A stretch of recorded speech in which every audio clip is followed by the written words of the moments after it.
राम हंसता है, बच्चा रोता है, इस तरह के वाक्य हैं तो आप बहुत आसानी से ट्रांसलेट कर सकते हैं। अगर इसी सेंटेंस को हम ये बोले कि राम हंसता है, ना कह के हम बोले कि राम मुझे हंसाता है, मैं घोड़ा चलाता हूं, वह बच्चे को रुलाता का सेंटेंस होता है, तो अक्सर बच्चे कंफ्यूज होते हैं।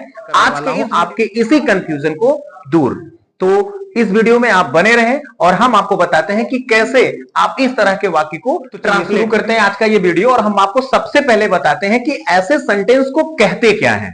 ठीक है, ऐसे सेंटेंस को कहते हैं कजेटिव सेंटेंस। क्या होता है ये कजेटिव सेंटेंस? जैसे अगर कर्ता कार्य को करता है तो कर्ता कार्य कर रहा है, जो आप टेंस में पढ़ते हैं, नॉर्मल सेंटेंस हो गया वो। कजेटिव सेंटेंस में कर्ता कार्य को करता नहीं है, बल्कि कर्ता से प्रेरित होकर कोई और होता है जो कार्य किया रहता है। ठीक है, जैसे हमने एक सेंटेंस कहा, वह मुझे रुलाता है। अब यहां पे कार्य कौन सा हुआ? रोने का। करता है वह, लेकिन वह रोने के कार्य में कारण बना है, लेकिन किया नहीं है। किए भाई साहब, आ रहा है समझ में? वह मुझे रुलाता है का मतलब मैं रोया, कारण ये बना। ठीक है, यहां कर्ता खुद कार्य को करता नहीं है। यही कारण है कि इसको कहते हैं कजेटिव सेंटेंस, और हिंदी में कहते हैं प्रेरणार्थक वाक्य। प्रेरणा से कार्य हो जाता है, प्रेरित हो जाता है, ऐसा। तो ऐसे वाक्यों को ट्रांसलेट करते समय, अब जैसे इसमें प्रयोग करते हैं मेक का, काज का, हैव का और गेट का। इन सबके प्रयोग से ऐसे वाक्यों को बनाया जाता है। एक एक करके मैं सबको समझाता हूं और आपको बताता हूं कि क्या है इन सब में डिफरेंस। तो सबसे पहले हम लोग चर्चा करते हैं मेक का। ठीक है, आप एक चीज को ध्यान रखिएगा, जो यहां पे है, जिससे जो प्रेरित हो रहा है वो आगे कार्य कर रहा है, अगर ऐसा है तो वहां आप मेक का प्रयोग कर दीजिएगा। सबसे पहले आप सब्जेक्ट लिखिए। बाकी के ट्रांसलेट करने का रूल सेम जैसे टेंस का होता है वैसे ही रहेगा। आप यहां पे लिखिए ही, मेक का प्रयोग कर देंगे। आपने टेंस में पढ़ा होगा, प्रेजेंट इंडेफिनिट का रूल होता है सिंगुलर सब्जेक्ट के साथ में वर्ब का फिफ्थ फॉर्म यस या ईएस फॉर्म, तो इसमें आप लगा दो यस। ही मेक्स मी वीप। ऐसे वाक्यों में एक चीज का आप ध्यान रखना, मेक के बाद वहां टू नहीं लगेगा। अगर आपने लिख दिया he makes me to weep, तो ये रॉन्ग हो जाएगा। ठीक है, आप दूसरा वाक्य देख लो, ये टेंस भी बदल सकता है, present indefinite, past indefinite, continuous, किसी भी टेंस में हो सकता है। जैसे हमने कहा, मां बच्चे को सुला रही है, मैंने टेंस बदल दिया। अब ये हो जाएगा, the mother is making the baby sleep, not to sleep. ये ध्यान रखिएगा बस। ऐसे ही टेंस के अकॉर्डिंग यहां आप फॉर्म करते जाइएगा, आगे वही रहेगा। रूल्स क्या हो गया कि आप सबसे पहले यहां आप सब्जेक्ट लिखो, सब्जेक्ट के अकॉर्डिंग जो भी वर्ब की जरूरत होगी उस वर्ब को लिखना। मतलब हेल्पिंग वर्ब की बात कर रहा हूं मैं यहां पे, जैसा हेल्पिंग वर्ब लिख दीजिए। मेक यहां पे मेन वर्ब के तौर पे हमेशा लिखा जाएगा। फिर इसके बाद जिस ऑब्जेक्ट की बात होगी वो ऑब्जेक्ट लिखा जाएगा, आगे जो एक्शन रहेगा उस एक्शन को लिख देंगे। स्ट्रक्चर यही आप फॉलो करेंगे। कोई डाउट इसमें आ रहा है समझ में? आपको मेक का रूल समझ में आ गया होगा। ये कुछ एक्सरसाइजें हैं, आप इसका अभ्यास करें। अगर आपको इसमें कोई डाउट आ रहा है तो आप कमेंट करके पूछ सकते हैं, और ये इसका इंग्लिश बनाइए, ट्रांसलेट करके आप कमेंट बॉक्स में हमें बताइए कि कितना सेंटेंस आपका राइट हो रहा है, ये आपको बताया जाएगा। मैंने राम को हंसाया, मोहन ने मुझे खिलाया, उसने घोड़े को चलाया, मां ने बच्चे को सुलाया, उसने कुत्ता दौड़ाया। सब पास्ट इंडेफिनिट में मैंने किया है। टेंस कोई भी हो सकता है। मैंने राम को हंसाया, मैं राम को हंसाता हूं, मैं राम को हंसा रहा हूं, मैं राम को हंसा रहा था, मैं राम को हंसा चुका हूं। जो टेंस रहेगा टेंस के अकॉर्डिंग वो बदलता रहेगा। स्ट्रक्चर एक बार आपको समझ में आ जाए फिर टेंस की प्रॉब्लम आपको नहीं आएगी। ये ट्रांसलेट करके आप हमें कमेंट बॉक्स में बताइए। आपने कर लिया होगा। अब एक चीज को ध्यान दीजिए, ये सेंटेंस अभी सब्जेक्ट यहां देखिए पहले लिखा गया, अर्थात इसको हम कह सकते हैं कि ये कर्ता प्रधान वाक्य है। इस तरह के वाक्य कभी ऐसे होते हैं जब हमें कर्ता की जरूरत नहीं होती, हम कर्ता की चर्चा नहीं करते हैं। उस समय हम क्या करेंगे? तब हम कर्म से वाक्य को बोलेंगे, तब ये उसकी पैसिव हो जाएगी। अभी ये क्या है, एक्टिव है। जिस तरह से आप टेंस पढ़ते समय एक्टिव और पैसिव पढ़े थे, यहां पर भी ये कजेटिव सेंटेंस का एक्टिव और पैसिव दोनों होता है। सेंटेंस को ध्यान से समझिए। जैसे मैंने कहा कि मैंने राम को हंसाया। अब मैं यह सेंटेंस ऐसे ना कह के अगर मैं बोलूं राम को हंसाया गया, अर्थात राम किससे प्रेरित हुआ, राम को हंसाया गया, किसी से प्रेरित हुए ये उसकी चर्चा नहीं। मोहन ने मुझे खिलाया। अब इसमें अगर हम मोहन को हटा देंगे तो क्या हो गया, मुझे खिलाया गया। सेंटेंस ऐसे बनेगा। अब इसको अंग्रेजी में ट्रांसलेट करते समय आप क्या करेंगे, सेम टेंस के रूल पे आ जाइए। टेंस में आपने अभी किस टेंस में है ये, पास्ट इंडेफिनिट। तो पास्ट इंडेफिनिट के जब आप पैसिव बनाते हैं तो क्या करते हैं, वाज वेयर का प्रयोग कर लेते हैं। सेम काम आप यहां पे करिए। हमने लिखा राम को हंसाया गया। अब हम सबसे पहले लिखेंगे राम वाज, क्रिया का थर्ड फॉर्म मेक का थर्ड फॉर्म मेड हो गया, राम वाज मेड। अब ये चीज को आप यहां ध्यान देना, यहां मैंने जब एक्टिव बनाते थे मैंने आपको मना किया था कि मेक के साथ टू का प्रयोग नहीं करना है।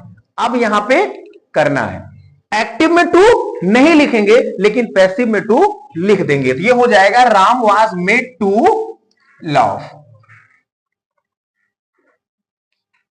कोई डाउट? अगला देखिए, मोहन ने मुझे खिलाया। मोहन को छोड़ के हम कर्म से अगर बोलेंगे तो सेंटेंस बनेगा मुझे खिलाया गया, मुझे खिलाया गया। तो ये हो जाएगा I was made to eat. Any doubt? Clear हो रहा है ना? अच्छा, टेंस बदल के भी आप देख लो। जैसे मां ने बच्चे को सुलाया, मैंने कहा कि बच्चा सुलाया जाता है, प्रेजेंट इंडेफिनिट। तो प्रेजेंट इंडेफिनिट की पैसिव में क्या करते हो आप, इज एम आर के साथ क्रिया का थर्ड फॉर्म। सेम रूल यहां लगाइए, the baby is made to sleep, the baby is made to sleep. आ रहा है समझ में? कोई डाउट? चलिए कुछ और भी सेंटेंस हम आपको देते हैं, आप हमें उसको करके दीजिए। जैसे घोड़े चलाए गए, यहां भी करता नहीं है। लड़की नचाई जाएगी, यहां भी करता नहीं है। कुत्ते दौड़ाए जा रहे थे, ये जिससे प्रेरित हुए उसकी चर्चा यहां नहीं है, डायरेक्ट कर्म से बोला गया है, इसलिए ये सब पैसिव में ही है। यहां मैंने आपको बताया इसी के तरीके से, जैसे इसको आपने ट्रांसलेट किया उसी तरीके से इसको भी आप कर सकते हैं। आप करके हमें कमेंट में, अभी मैंने आपको मेक बताया, आगे भी हम लोग देखते हैं कि काज का प्रयोग। चलिए अभी हम लोगों ने मेक देख लिया कि कहां हम मेक का प्रयोग करते हैं, किस सिचुएशन में करते हैं। अगला भी हम आपको बताते हैं काज, कि कब आप काज का प्रयोग करेंगे। ठीक है, जैसे एक सेंटेंस मैंने अभी आपको बताया था, he made me weep, he made me weep, वह मुझे रुलाया या उसने मुझे रुलाया। इस सेंटेंस को अगर आपने ऐसे ट्रांसलेट कर दिया, ही काज्ड मी टू वीप, ये भी राइट है। क्लियर? बस आपको ध्यान का रखना है, मैंने आपको बताया था मेक के साथ में यहां टू का प्रयोग नहीं होगा, लेकिन काज के साथ में 100% आपको करना ही है। अगर आप यहां टू का प्रयोग नहीं करेंगे तब रॉन्ग हो जाएगा। बाकी दोनों में कोई अंतर नहीं है। लेकिन अगर आपने मेक की जगह काज या काज की जगह मेक कर दिया तो इनके अर्थ में, इनके भाव में थोड़ा सा डिफरेंसेस आता है, उसको समझिए कि क्या आता है। जैसे अगर आपने कहा ही मेड मी वीप, उसने मुझे रुलाया, इसका मतलब उसने मुझे फोर्स किया, बलपूर्वक जबरदस्ती रुलाया। मेक का ये सेंस होता है। लेकिन अगर आपने काज का प्रयोग कर दिया, ये एक हैप्चुअल सामान्यता व्यवहार को बताता है कि मेरे रोने का कारण वो बना, उसने मुझे फोर्स नहीं किया था, बस उसकी वजह से मैं रोया, लेकिन उसने मुझे जबरदस्ती नहीं किया रोने के लिए। ये डिफरेंस हो जाता है इनकी हिंदी मीनिंग में। ठीक, मतलब जिस कार्य के होने में फोर्स की बात हो, बलपूर्वक हुआ हो, ऐसे में आप मेक का प्रयोग करिए। सामान्य की बात है तो वहां पे एक अंतर है। इसमें और अंतर क्या है कि जैसे अगर आप कोई घटना का कारण, रीजन किसी को बता रहे हैं, तब वहां केवल काज का ही प्रयोग होगा, मेक का नहीं। ध्यान रखिएगा, किसी घटना का कोई जिम्मेदार हो तो। जैसे हमने कहा the rain cause the accident, accident का कारण कौन है? बारिश। कहते नहीं अरे भैया बारिश हो रही थी इस वजह से एक्सीडेंट हो गया, तो कारण कौन बना? अब अगर इस सेंटेंस को आपने कहा the rain made the accident, तो ये रॉन्ग हो जाएगा, क्योंकि कारण समझिएगा, मैंने क्या बताया, मेक का प्रयोग कहां करेंगे भैया? फोर्स के लिए। अब आप मुझे बताओ, बारिश ने फोर्स कर दिया, बारिश हो रही थी तो बारिश ने ट्रक को घुमा दिया, यूं लो एक्सीडेंट हो गया? ऐसा तो कर नहीं सकते। मतलब रेन कारण है, फोर्स नहीं कर रहा है, ऐसे सिचुएशन में आप मेक का प्रयोग करेंगे तो रॉन्ग हो जाएगा, यहां कॉज का प्रयोग करना ही राइट होगा। ठीक है, अगला देखिए, the short circuit cause the fire. भैया शॉर्ट सर्किट की वजह से आग लगी। हाई स्पीड, स्पीड हो गया है, सॉरी, यहां speed, high speed causes many accident. भैया तेज स्पीड से चलते हैं, बहुत एक्सीडेंट के कारण क्या है? तेज से चलना, तेजी से चल रहा है एक्सीडेंट हो रहा है, तो कारण हो रहा है। अब ऐसा नहीं, अगर आपने यहां मेक का प्रयोग कर दिया तो सेंटेंस का स्ट्रक्चर ग्रामेटिकली राइट होगा, लेकिन उसकी मीनिंग बदल जाएगी। मीनिंग क्या हो जाएगी कि तेज स्पीड ने फोर्स कर दिया एक्सीडेंट करने के लिए, जबकि ऐसा नहीं। Smoking causes cancer. स्मोकिंग, धूम्रपान से कैंसर होता है, अपने सिगरेट के पैकेट पे देखो लिखा रहता है smoking causes cancer, tobacco causes cancer, ऐसा लिखा रहता है। तो मतलब क्या है कि ये इसका कारण है, फोर्स नहीं कर रहा है। सिगरेट पियोगे तो सिगरेट जबरदस्ती आपको कैंसर दे देगा, ऐसा नहीं है। लाउड म्यूजिक, तेज संगीत, कॉज्ड, कारण बना, her to loss her hearing. मतलब तेज संगीत की वजह से उसकी सुनने की क्षमता गई। तो जहां पे किसी घटना का कारण आप बताना चाह रहे हैं तो वहां केवल और केवल काज का प्रयोग करिएगा। ऐसे में अगर आपने मेड का प्रयोग किया तो वो रॉन्ग हो जाएगा। बाकी अगर कोई सामान्य इस तरह से कार्य हुआ है, कोई व्यक्ति प्रेरित होकर कार्य किया है, तो प्रेरणा के दौरान आप मेक और काज दोनों का प्रयोग कर सकते हैं। अगर आपने मेक का प्रयोग कर दिया तो वहां फोर्स माना जाएगा, बलपूर्वक करा दिया गया, जबरदस्ती करा दिया गया, ऐसा माना जाएगा। और अगर आपने काज का प्रयोग कर दिया गया तो माना जाएगा कि सामान्य तौर पे एक हैप्चुअल प्रोसेस में हुआ है, वहां फोर्स नहीं किया गया है। कोई डाउट समझ में आ रहा है?